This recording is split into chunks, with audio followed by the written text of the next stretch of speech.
అందరికీ నమస్కారం అండి. శ్రీనివాస్ రెడ్డి, నేను వ్యవసాయాధికారిని మాట్లాడుతున్నాను.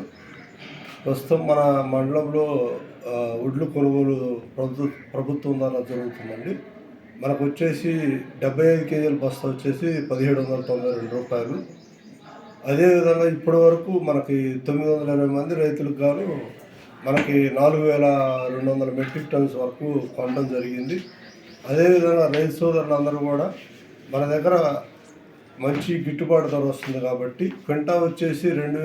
2389 పలుకుతుంది కాబట్టి రైతు సోదరులందరూ కూడా బయట మార్కెట్లో తక్కువ రేటుకు అమ్ముకోకుండా మన గవర్నమెంట్ వారి ద్వారా అమ్ముకోవాల్సిందిగా తమని కోరుచున్నాము.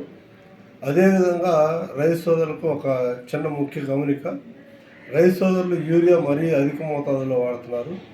కావున యూరియా మరీ అధిక మోతాదులో వాడటం వల్ల మనకి పంట పొలాలు నష్టపోయేది కాక మనకి దిగుబడి కూడా రాబోయే కాలంలో తగ్గుతుంది. కావున యూరియా వ్యవసాయ శాఖ చెప్పిన పరిధిలో, అదేవిధంగా వ్యవసాయ అధికారులు డిపార్ట్మెంట్ పరంగా రికమెండ్ ఎంత చేస్తారో తగిన మోతాదులో వాడవలసిందిగా తమరందరూ కూడా తెలియజేస్తున్నాను. అదేవిధంగా ఇప్పుడు మనకి ఖరీఫ్ సీజను అయిపోయిన వెంటనే రైతు సోదరులందరూ కూడా పంట పొలాల్లో గడ్డి వాముని తగలబెట్టడం జరుగుతుంది. అట్లా చేయవద్దు.